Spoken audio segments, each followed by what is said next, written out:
নজর রাখবো পরবর্তী সংবাদে। আসন্ন লোকসভা ভোট, এই ভোটের আগে আমলাদের বদলির দিকে এবার বিশেষ নির্দেশিকা জারি করলো জাতীয় নির্বাচন কমিশন। বদলির উপর নজর রাখছে কমিশন। বদলি নিয়ে সমস্ত নথি পাঠাতে হবে জাতীয় নির্বাচন কমিশনকে, এমনটাই নির্দেশিকা জারি করা হলো। ইতিমধ্যেই নির্বাচন দোরগোড়ায় রয়েছে। শিওরে ভোটকে সামনে রেখে ইতিমধ্যে সমস্ত দিক দিয়ে তার প্রস্তুতি চালাচ্ছে জাতীয় নির্বাচন কমিশন। তারই মধ্যে এবার আমলাদের বদলি নিয়ে বিশেষ নির্দেশিকা জারি করা হয়েছে। কথা বলবো এক্সিকিউটিভ এডিটর নীল জুড়ে গেছেন টেলিফোন লাইনে। নীল, ইতিমধ্যে আমলাদের বদলি সেই সংক্রান্ত বিষয়ে নির্দেশিকা জারি করেছে জাতীয় নির্বাচন কমিশন। কি রয়েছে এই নির্দেশিকার মধ্যে? দেখো, জাতীয় নির্বাচন কমিশনের পক্ষ থেকে আজকে বদলি সংক্রান্ত সমস্ত অর্ডার কিন্তু প্রত্যেকটা রাজ্যের সিইও অফিসে দিয়ে দেওয়া হয়েছে। অর্থাৎ ভোটের আগে কিন্তু যারা 3 বছর একই জায়গাতে চাকরি করছেন, সেটা প্রশাসনের শীর্ষ স্তর হতে পারে, প্রশাসনের নিচু স্তরও হতে পারে, পুলিশ এবং যারা ভোট পরিচালনার দায়িত্বে মূলত যে অফিসাররা থাকবেন, যারা 3 বছর হয়ে গেছে তাদের প্রত্যেককেই বদলি করতে হবে। এবং এই বদলি আগামী 10ই মার্চের মধ্যে সমস্ত রাজ্যে কমপ্লিট করতে হবে বলে পরিষ্কার জাতীয় নির্বাচন কমিশন কিন্তু ইতিমধ্যেই নির্দেশ দিয়ে দিয়েছে। এবং কমিশন মনে করছে অনেক সময় ভোটের আগে শাসক দল, সেখানকার যে রাজ্যে থাকে শাসক দল, তারা তাদের নিজেদের পছন্দের মতো গুটি সাজানোর জন্য অনেক সময় অনেক ট্রান্সফার করে, শুধু অদল বদল করে। এবং পাশাপাশি জায়গায় সরকারি জায়গাতে এমন কিছু পদ আছে যেই সমস্ত জায়গায় নিজের পছন্দের আমলাদের বসিয়ে কার্যত তাদেরকে দিয়েই প্রশাসন পিছন দিক থেকে পরিচালনা করায়। সেই জায়গাটা এবার শক্ত হাতে দমন করতে চাইছে নির্বাচন কমিশন। অর্থাৎ এবার হচ্ছে যে আমলা সংক্রান্ত বা নিচু স্তরের পুলিশ অফিসার সংক্রান্ত যে বদলি, সেই বদলির পুরো কে কোথায় ছিল, কতদিন চাকরি করেছে, তাদের কোনো ইলেকশন কন্ডাক্ট রুলস এর আগের বার তারা করেছে কিনা, যদি করে থাকে কমিশন কোনো শাস্তি দিয়েছে কিনা, কটা শোকজ খেয়েছে, সমস্ত তথ্য কিন্তু জাতীয় নির্বাচন কমিশনকে দিতে হবে।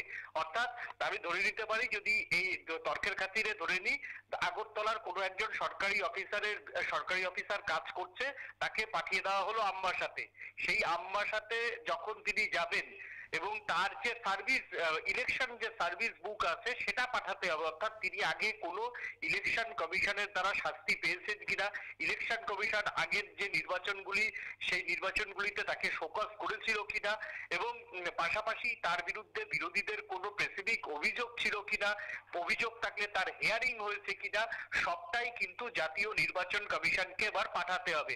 অর্থাৎ প্রত্যেকটা রাজ্যের যে সরকারি আমলারা, যারা সরকারের অনেক সময় সরকারের বিভিন্নভাবে সাহায্য করার অভিযোগ ওঠে, তাদের দিকে এবার কড়া প্রথম থেকেই নজর রাখতে চাইছে কমিশন এবার চাইছে যাতে ভোটটা আরো কঠোরভাবে পালন করতে। কারণ আমরা জানি অনেক রাজ্যেই কিন্তু কেন্দ্রীয় বাহিনী পাঠানো শুরু করে দিয়েছে কমিশন। সেই রাজ্যের আজকেও বহু জায়গাতে, অন্তত ভারতবর্ষের 6টা রাজ্যে কিন্তু নির্বাচন কমিশন কিন্তু বৈঠক করেছে সেখানকার পুলিশ সুপার, জেলা শাসক, এডিজি, ল অ্যান্ড অর্ডারদের নিয়ে, তার মধ্যে বাংলা অন্যতম। সেই জায়গাতে দাঁড়িয়ে নির্বাচন কমিশন এখন থেকেই পুরো ইলেকশন যে সে মেনটেনটা করতে চাইছে। এবং আগামী 13 তারিখেই সম্ভবত ইলেকশন ঘোষণা করা হবে এবং 15 তারিখ থেকে আদর্শ আচরণবিধি ইলেকশনের সেটা কিন্তু লাগু হয়ে যাবে। তার আগে কমিশন 1 মার্চ থেকে অন্তত 7ই মার্চের মধ্যে সমস্ত রাজ্যে ফুল বেঞ্চ, অর্থাৎ পুলিশি পর্যবেক্ষক, এক্সপেন্ডিচার পর্যবেক্ষক, অ্যাকাউন্টস পর্যবেক্ষক এবং ইলেকশনের যে পর্যবেক্ষক থাকে জেলা ওয়াইজ পর্যবেক্ষককে পাঠিয়ে সেইখানকার পুরো অ্যাডমিনিস্ট্রেশনটা বুঝে দিতে চাইছে কমিশন। এবং কমিশনের এই নয়া নির্দেশিকা কিন্তু আগামী 2-3 দিনের মধ্যেই সমস্ত রাজ্যে কিন্তু কায়েম করতে হবে।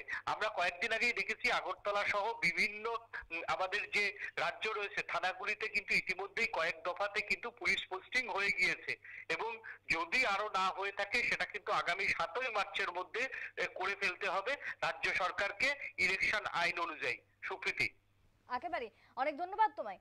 কথা বলছিলাম এক্সিকিউটিভ এডিটর নীলের সঙ্গে। তবে সেই জায়গায় দাঁড়িয়ে ইতিমধ্যেই আমলাদের বদলির বিশেষ নির্দেশ। তবে এবারের লোকসভা ভোটকে শক্ত হাতে মোকাবিলা করার জন্যই এক প্রকার উদ্যোগ রয়েছে জাতীয় নির্বাচন কমিশনের। সেই অনুযায়ী একাধিক পদক্ষেপ, তার মধ্যে আমলাদের বদলির নির্দেশ উঠে এলো জাতীয় নির্বাচন কমিশনের পক্ষ থেকে।